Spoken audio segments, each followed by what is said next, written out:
Hello दोस्तों, स्वागत है आपका आपके अपने YouTube channel chase the goal के ऊपर। दोस्तों, इस वीडियो के अंदर हम आरएसएम एसएसबी बोर्ड की जो एलडीसी भर्ती है उसकी फाइनल एक्सपेक्टेड कट ऑफ क्या रह सकती है, उस फाइनल एक्सपेक्टेड कट ऑफ को लेकर के बात करने वाले हैं।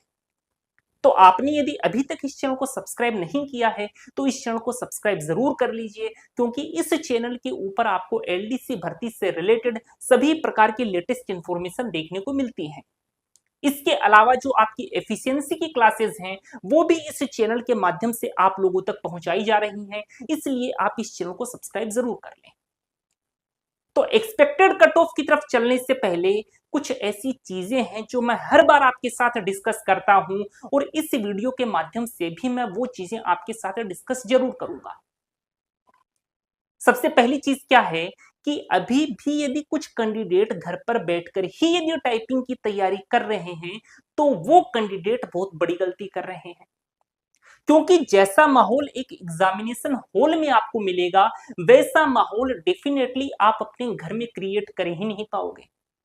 एग्जामिनेशन हॉल के दौरान क्या होगा, यदि मान लो कि आप केवल घर पर ही टाइपिंग करते हो तो घर का माहौल तो एक शांतिपूर्ण माहौल होगा। केवल एक प्रकार के कीबोर्ड के ऊपर ही आप टाइपिंग कर पाओगे, और कीबोर्ड भी आप उस प्रकार का ही मार्केट से परचेज करोगे जिसके लिए आप सुटेबल हो। लेकिन एग्जामिनेशन हॉल में अपने को किस प्रकार का कीबोर्ड मिलेगा उस बात की क्या गारंटी है। आप सॉफ्ट कीबोर्ड के ऊपर प्रैक्टिस करके आए हो, पता चला कि आपको एग्जामिनेशन हॉल में एक हार्ड कीबोर्ड मिल गया। आप तो घर पर एक शांतिपूर्ण माहौल के दौरान टाइपिंग की प्रैक्टिस करके आए हो, लेकिन एग्जामिनेशन हॉल में तो जब काफी सारे कैंडिडेट आपके साथ में बैठकर टाइपिंग कर रहे होंगे तो उनके कीबोर्ड की आवाज जब आपके कानों पर पड़ेगी तो डेफिनेटली आप प्रेशर फील करोगे, और आपका जो ये फेज सेकंड का जो पेपर है उसको आप बिगाड़ दोगे। तो आपको करना क्या है, आपको एक कंप्यूटर सेंटर ज्वाइन करना है। घर पर तो आपको टाइपिंग प्रैक्टिस करनी ही है, साथ ही साथ आपको एक कंप्यूटर सेंटर भी निश्चित रूप से ज्वाइन करना है। और वो कंप्यूटर सेंटर कैसा होना चाहिए, जहां पर ज्यादा से ज्यादा एलडीसी के कैंडिडेट आपके साथ में बैठ करके टाइपिंग कर रहे हो। क्योंकि जब काफी सारे कैंडिडेट आपके साथ में बैठ करके टाइपिंग कर रहे होंगे तो कुछ वैसा ही माहौल होगा जैसा एग्जामिनेशन हॉल के दौरान होता है। और एक गलती और आपको नहीं करनी। आप कई कैंडिडेट क्या करते हैं, डेली जाएंगे और एक ही सिस्टम के ऊपर बैठ करके टाइपिंग करते हैं। वो अपना सिस्टम फिक्स कर लेते हैं कि ये मेरी जगह है और यहां पर बैठकर टाइपिंग मैं ही करूंगा। तो आपको ये गलती नहीं करनी। आपको कोशिश करनी है कि डेली आप अलग अलग सिस्टम के ऊपर बैठ करके प्रैक्टिस करो, क्योंकि जब आप अलग अलग सिस्टम के ऊपर बैठ करके प्रैक्टिस करोगे तो वहां पर जो कीबोर्ड्स होंगे वो भी अलग अलग होंगे। तो जब आप डिफरेंट डिफरेंट कीबोर्ड के ऊपर प्रैक्टिस कर लोगे तो आपके हाथ के नीचे से सॉफ्ट कीबोर्ड भी निकल गया, आपके हाथ के नीचे से हार्ड कीबोर्ड भी निकल गया। जितने प्रकार के कीबोर्ड्स हो सकते हैं वो सारे के सारे कीबोर्ड कंप्यूटर सेंटर के दौरान आप प्रैक्टिस कर लोगे तो एग्जामिनेशन हॉल में कुछ वैसा ही कीबोर्ड आपको देखने को मिलेगा। काफी सारे कैंडिडेट के बीच में बैठकर भी आपने टाइपिंग कर ली, काफी सारे कीबोर्ड के ऊपर भी आपने प्रैक्टिस कर ली, तो डेफिनेटली आप कंप्यूटर सेंटर के ऊपर जैसा माहौल होगा वैसा माहौल आप एग्जामिनेशन हॉल में पाओगे। तो आप प्रेशर फील कर ही नहीं सकते। इसलिए दोस्तों, आपको कंप्यूटर सेंटर जरूर ज्वाइन करना है। और अब ज्यादा वक्त भी नहीं बचा है आपकी टाइपिंग के अंदर। और ये जो टाइपिंग की एग्जाम है ये उसी टाइम पर होगी जिस टाइम पर अधीनस्थ बोर्ड ने फिक्स कर रखी है, उससे आगे ये डेफिनेटली नहीं खिसकने वाली। तो अपना टारगेट क्या होना चाहिए। कई कैंडिडेट ये मान करके टाइपिंग कर रहे होंगे कि उन्हें 90 प्लस लाने हैं या फिर 90 नंबर लाने हैं। तो अपना टारगेट 90 नंबर का नहीं होना चाहिए, अपना टारगेट होना चाहिए पूरा 100 नंबर का। ये मान करके टाइपिंग किया करो कि अपने पास और कोई ऑप्शन ही नहीं है बजाय 100 नंबर लाने के। अपने को 100 नंबर हर सूरत में लाने हैं, इसके अलावा अपने पास दूसरा कोई ऑप्शन नहीं है। ये सोच कर टाइपिंग करोगे ना तो एग्जामिनेशन हॉल में आप 90 से 95 तक पहुंचोगे। ये जो एफिशिएंसी है ना आपकी, ये 50 नंबर की है, और ये जो टाइपिंग है ये 50 नंबर की है। इस एफिशिएंसी के अंदर आप 50 में से 50 नंबर इजीली स्कोर कर लोगे। यदि यहां पर आपने एक आध नंबर कटवा लिया ना तो आपका बहुत बड़ा नुकसान हो जाएगा।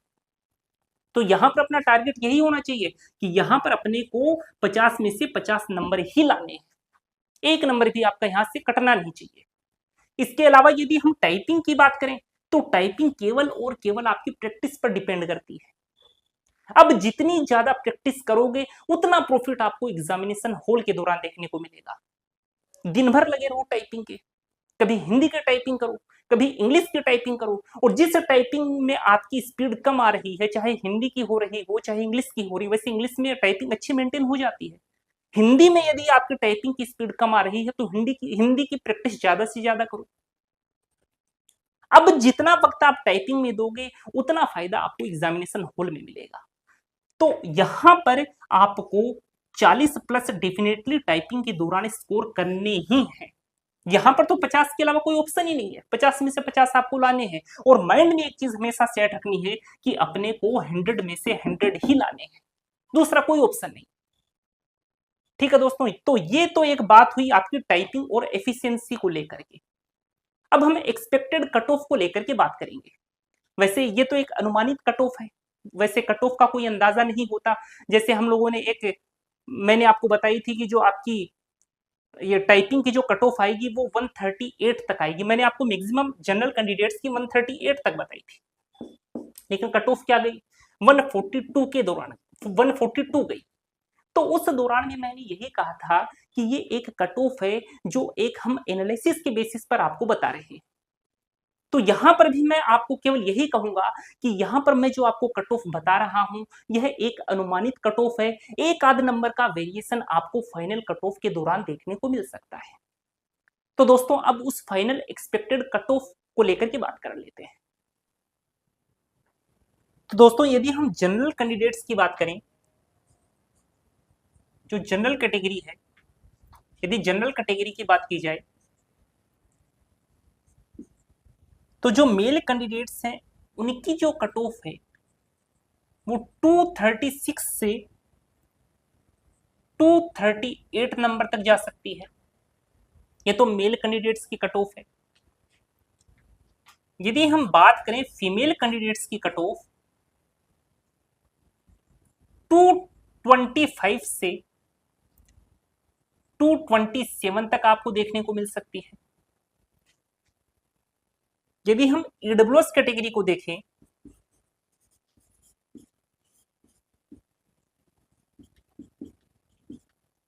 तो ईडब्ल्यूएस कैटेगरी के लिए जो मेल कैंडिडेट्स हैं उनकी कट ऑफ 225 से 228 तक। इसके अलावा जो फीमेल कैंडिडेट्स हैं उनकी कट ऑफ 210 से 212 तक आपको देखने को मिल सकती है। यदि बात की जाए ओबीसी कैंडिडेट्स की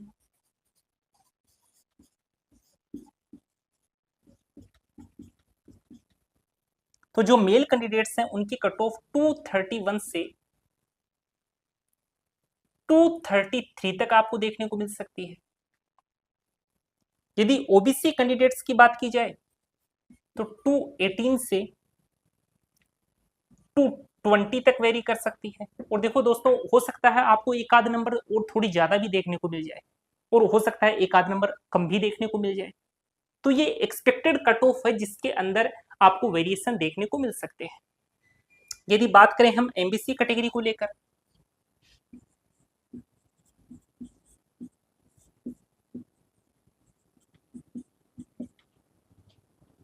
जो मेल कैंडिडेट्स हैं उनकी कट ऑफ 220 से 222 तक। इसके अलावा जो फीमेल कैंडिडेट्स हैं उनकी 202 से 204 तक आपको देखने को मिल सकती है। इसके अलावा यदि एससी कैटेगरी की बात की जाए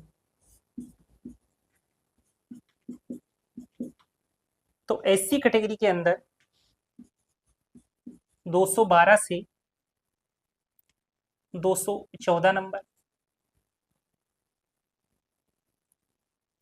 फॉर फीमेल कैंडिडेट्स 200 से 203 नंबर। यदि बात करें एसटी कैटेगरी की,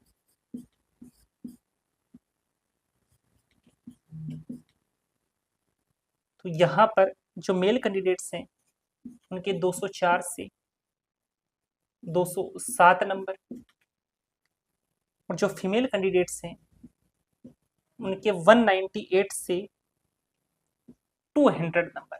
तो दोस्तों कुछ इस हिसाब से आपको जो फाइनल कट ऑफ है वो देखने को मिल सकती है।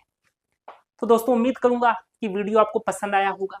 यदि वीडियो आपको पसंद आया है तो आप इस वीडियो को लाइक जरूर कीजिए, और आप इस चैनल के ऊपर यदि नए हैं तो इस चैनल को सब्सक्राइब जरूर कर लीजिए, क्योंकि इस चैनल के ऊपर आपको एलडीसी भर्ती से रिलेटेड सभी प्रकार की लेटेस्ट इंफॉर्मेशन देखने को मिलती हैं, आपकी एफिशिएंसी की क्लासेस आपको देखने को मिलती है।